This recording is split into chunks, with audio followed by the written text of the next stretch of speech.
Plastic రహిత నగరంగా తిరుపతిని తీర్చిదిద్దేందుకు అందరూ సహకరించాలని నగరపాలక సంస్థ కమిషనర్ ఎన్ మౌర్య పిలుపునిచ్చారు. బుధవారం తెల్లవారుజాము నుండి నగరంలోని పలు ప్రాంతాలలో కమిషనర్ నగరపాలక సంస్థ సిబ్బందితో కలిసి దుకాణాలలో ఆకస్మిక తనిఖీలు నిర్వహించారు. బుధవారం తెల్లవారుజాము నుండి నగరంలోని పలు ప్రాంతాలలో కమిషనర్ నగరపాలక సంస్థ సిబ్బందితో కలిసి దుకాణాలలో ఆకస్మిక తనిఖీలు నిర్వహించారు.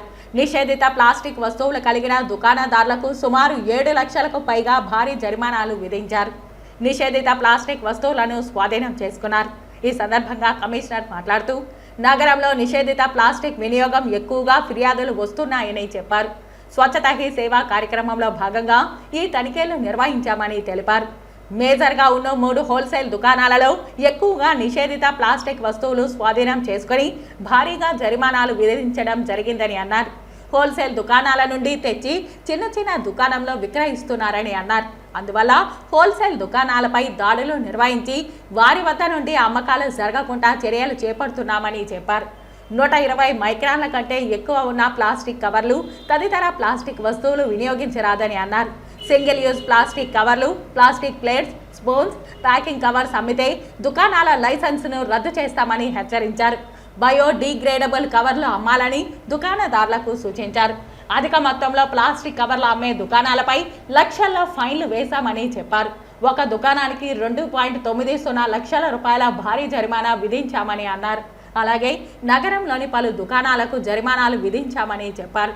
ప్రజలు కూడా పేపర్ కవర్స్, జూట్ బ్యాగ్స్ను ఎక్కువగా వినియోగించాలని కోరారు. ప్లాస్టిక్ రహిత నగరంగా తిరుపతిని తీర్చిదిద్దేందుకు అందరూ సహకరించాలని విజ్ఞప్తి చేశారు. ఈ తనిఖీలలో హెల్త్ ఆఫీసర్ డాక్టర్ యువ అన్వేష్ రెడ్డి, శానిటరీ సూపర్వైజర్లు చెంచయ్య, సుమతి తదితరులు పాల్గొన్నారు. స్వచ్ఛతా హీ సేవలో భాగంగా ఈ ప్లాస్టిక్ బ్యాన్ అనేది మనం అవగాహన కల్పించాలి. అందులో భాగంగానే ఈ రైడ్స్ కూడా చేయడం జరుగుతుంది. నాకు చెప్పినంత వరకు కొన్ని మంత్స్ బ్యాక్, ఇప్పుడు ఒక ఇయర్ బ్యాక్ రైడ్ చేశారు, ఇంకా తర్వాత చేయలేదు. ఇక్కడ విపరీతంగా ప్లాస్టిక్ యూజ్ అవుతుందని ప్రజల కంప్లైంట్ కూడా ఉంది. కాబట్టి సో ఒక డెసిషన్ తీసుకొని మేజర్ ఎవరైతే సప్లై చేస్తున్నారో వాళ్ళపైన రైడ్ చేయడం జరిగింది. ఈరోజు చాలా చోట్ల స్టాక్ కొన్ని కేజెస్లో నియర్లీ టన్స్లలో తీసుకోవడం జరిగింది. ఫైన్ కూడా అంతే భారీగా వేశాము.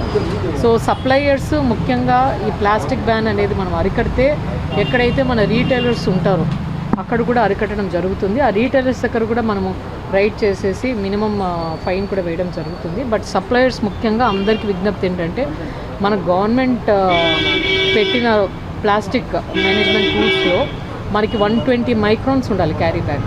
So 120 microns carry bag available చాలా తక్కువ ఉంది. కాబట్టి 75 మైక్రాన్స్ వరకు కూడా మనం యాక్సెప్ట్ చేస్తున్నాం.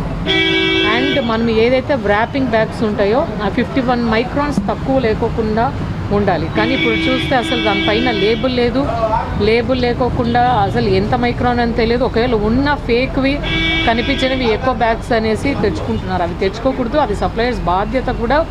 మీరు ఎవరికైతే మనం రీటైలర్స్కి అమ్ముతున్నామో అప్పుడు మీరు తెచ్చుకునేటప్పుడే 120 మైక్రాన్స్ క్యారీ బ్యాగ్ లేకపోతే 75 మైక్రాన్స్ అబో క్యారీ బ్యాగ్ ఉండాలి. 51 మైక్రాన్స్ అబో మనం ర్యాప్ చేసే బ్యాగ్స్ ఉండాలి.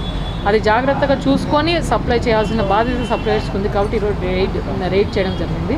తర్వాత కూడా మనము ఈ awareness not just suppliers, retailers అమ్మకుండా ప్రజలలో కూడా ప్లాస్టిక్ వాడుకోకుండా మన దగ్గర ఉన్న క్లాత్ బ్యాగ్స్, జూట్ బ్యాగ్స్ వాడాలని కోరుకుంటున్నాం.